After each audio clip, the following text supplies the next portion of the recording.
Hello, everybody. Welcome to Wednesday. The S&P 500 was down almost 0.5% today. Of course, the big driver today was the consumer price index. The inflation number came out at 9.1%, which was higher than expected.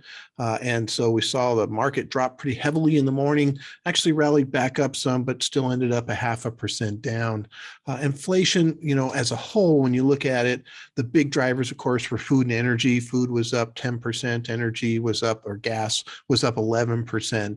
And you got the scenario where when you take those out, what we call core inflation was actually down again for the third month in a row, where it peaked out in March.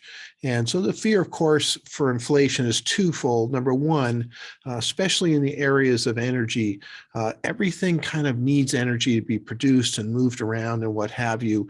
And so if energy prices are very expensive, that can eat into profits. We saw that with Target, for example, when they missed their earnings numbers, they talked about the fact that their transportation costs had gone up a lot.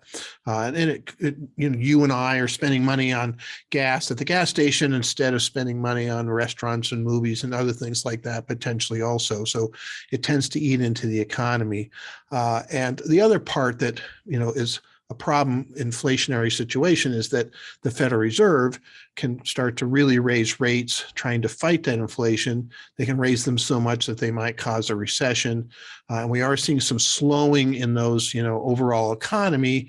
And so that's the fear right now. The Fed's going to go too far, trying to get this inflation down back into that 2% range, which is a long ways to go. And they might have to kind of squash the economy, which could squash the stock market. So inflation can affect earnings. It can also affect what the Federal Reserve does and really create problems for the economy in that regards. There were some positive things happening here. Number one, gas prices are lower now than they were in June. So maybe that helps the July report. And the core inflation continues to come down. Perhaps that comes down again in July. The Federal Reserve does not meet in August when that July report will come out. So they'll be able to see that. Plus, they'll be able to see the August report before they meet again in September. Maybe there's enough slowing and what have you that they can slow down a bit on their rate increases in September. So we'll see how that plays out. But that's what's happening today. Again, this is partly why we got defensive, almost a month ago now, just to try to deal with some of these downturns. This is a good time to be, careful.